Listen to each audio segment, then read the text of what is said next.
Hello दोस्तों, math success with Sunil में आपका स्वागत है। आज हम लोग पढ़ेंगे चतुर्भुज।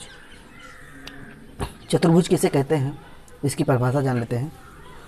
चार भुजाओं से घिरी हुई बंद आकृति को चतुर्भुज कहते हैं। चार भुजाओं से घिरी हुई आकृति हमारा ये है। ए बी एक भुजा, बी सी दूसरी भुजा, सी डी तीसरी भुजा और ए डी चौथी भुजा। ये चारों भुजाओं को मिला करके ये हमारा चतुर्भुज बन रहा है और ये बंद आकृति है। अगर हम चार भुजा से दूसरा कोई चित्र बना कर देखें कि क्या ये चतुर्भुज है,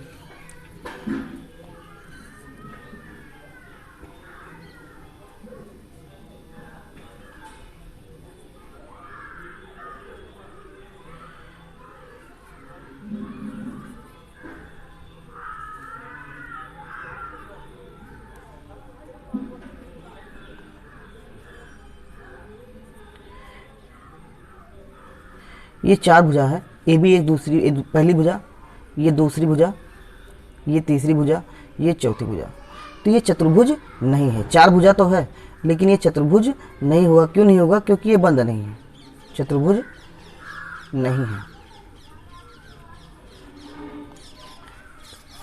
तो कहने का मतलब ये होगा कि चारों भुजा जो होनी चाहिए वो बंद आकृति में होनी चाहिए, तो हमारा ये चतुर्भुज हो जाएगा। अब हम इसमें देखते हैं भुजा कितनी होती है चतुर्भुज में। तो चतुर्भुज में चार भुजाएं होती हैं। जिस प्रकार से ये चित्र बना हुआ है इसमें हम देख लेते हैं। एक भुजा है ए बी, दूसरी भुजा है बी सी, तीसरी भुजा है सी डी और चौथी भुजा है डी ए। अब कोण की बात कर लेते हैं। कोण कितने होते हैं चतुर्भुज में? तो चतुर्भुज में चार कोण होते हैं। कोण ए, कोण बी, कोण सी, कोण डी। ये कोण ए हो जाएगा एक, कोण बी दूसरा कोण हो जाएगा, कोण सी तीसरा कोण हो जाएगा और कोण डी चौथा कोण हो जाएगा। समूह भुजा किसे कहते हैं? चतुर्भुज में आमने सामने की भुजा को सम्मुख भुजा कहते हैं। अब देख ही लेते हैं ए बी के सम्मुख कौन सी भुजा है। ए बी के सम्मुख भुजा है सी डी और ए डी के सम्मुख भुजा क्या है? ए डी के सम्मुख भुजा है क्या? B C. सम्मुख कोण आमने सामने के कोण को सम्मुख कोण कहते हैं। जैसे कोण ए के सम्मुख कोण है कोण सी और कोण बी के सम्मुख कोण है कोण डी। क्रमागत भुजा मतलब होता है क्रम से।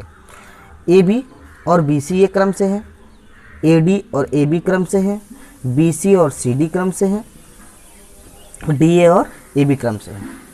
अब हम देख लेते हैं क्रमागत कोण।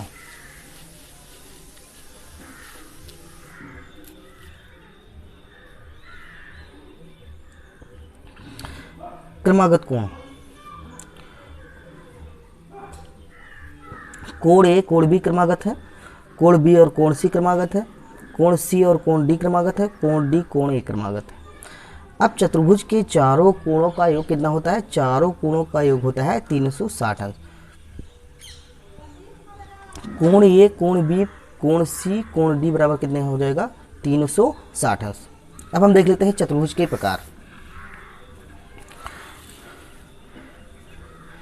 चतुर्भुज मुख्य रूप से 5 प्रकार के होते हैं। नंबर 1 पर है समांतर चतुर्भुज, पैरेललोग्राम। नंबर 2 पर है समलंब चतुर्भुज, ट्रेपेजियम। नंबर 3 पर है आयत, रेक्टेंगल। नंबर 4 पर है वर्ग। नंबर 5 पर है समचतुर्भुज, रोम्बस। अब हम एक एक करके इन सभी चतुर्भुज के बारे में अध्ययन करते हैं। नंबर 1 पर है हमारा समांतर चतुर्भुज। समांतर चतुर्भुज की परिभाषा देख लेते हैं। ऐसा चतुर्भुज जिसकी सम्मुख भुजा का प्रत्येक योग परस्पर समांतर हो, समांतर चतुर्भुज कहते हैं। सम्मुख भुजा कौन सी है? अभी हमने चतुर्भुज की परिभाषा में देखा कि सम्मुख भुजा क्या है? ए बी का सम्मुख क्या है? सी डी है और ए डी का सम्मुख क्या है? बी सी है। ये दोनों भुजाएं हमारा क्या होनी चाहिए? समांतर होनी चाहिए।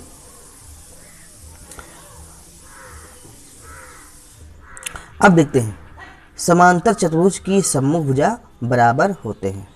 समांतर चतुर्भुज की सम्मुख भुजा बराबर होते हैं कहने का मतलब ए बी बराबर हो जाएगा सी डी और ए डी बराबर हो जाएगा बी सी। सम्मुख कोण भी बराबर होते हैं।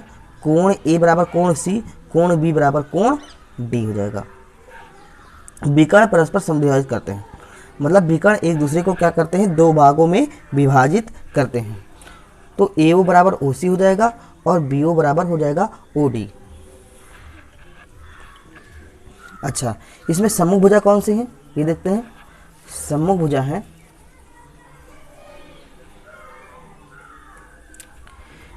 AB। AB के सम्मुख कौन सी भुजा है, CD है, तो AB और CD सम्मुख भुजाएं हो जाएंगी। AD और BC सम्मुख भुजाएं हो जाएंगी, ये बराबर होंगे। सम्मुख कोण, कोण A बराबर कोण C, कोण B बराबर कोण D। विकर्ण समद्विभाजित करते हैं तो ये हो जाएगा AO बराबर OC और OD बराबर OB। अब दूसरा है समलंब चतुर्भुज।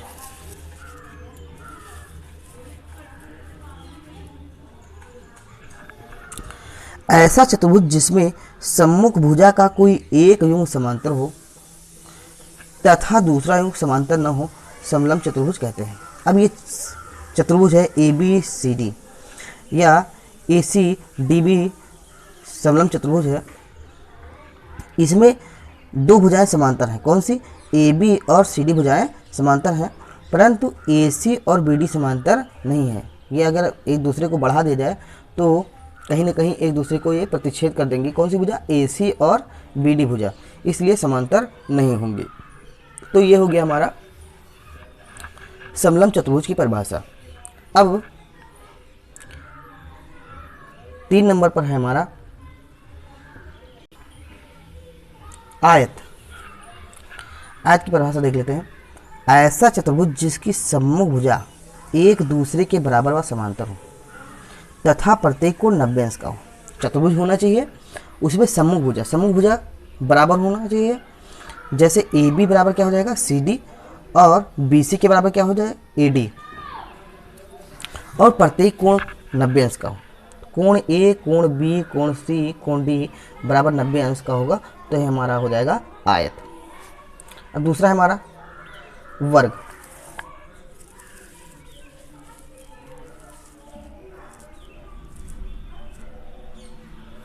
वर्ग की परिभाषा देखते हैं।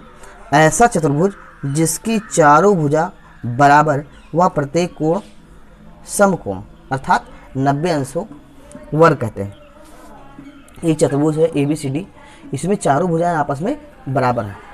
AB, BC, CD और DA चारों भुजाएं आपस में क्या है, बराबर हैं, और प्रत्येक कोण 90 अंश का है। कोण A बराबर कोण B बराबर कोण C बराबर कोण D, ये प्रत्येक कोण क्या है, ये 90 अंश का है। जब 90 अंश का हो जाएगा तो ये हमारा हो जाएगा वर्ग। नेक्स्ट है समचतुर्भुज, इंपॉर्टेंट है। ऐसा चतुर्भुज जिसकी चारों भुजा बराबर हो तथा विकर्ण एक दूसरे को 90 अंश पर विभाजित करे, समचतुर्भुज कहते हैं। इसमें चारों भुजा बराबर होंगी, कोण की बात नहीं होगी, कोण थोड़ा बहुत इधर उधर हो सकता है, कोण A, कोण B, कोण C, कोण D ये चेंज हो सकता है, लेकिन भुजाएं क्या होंगी, बराबर होंगी। भुजा AB बराबर BC बराबर CD बराबर DA, और विकर्ण एक दूसरे पर 90 अंश का कोण बनाती है। कहने मतलब हो जाएगा कोण DOC ये 90 अंश, मतलब ये लंब है किस पे, DB पर, तो ये हमारा चतुर्भुज बनेगा समचतुर्भुज।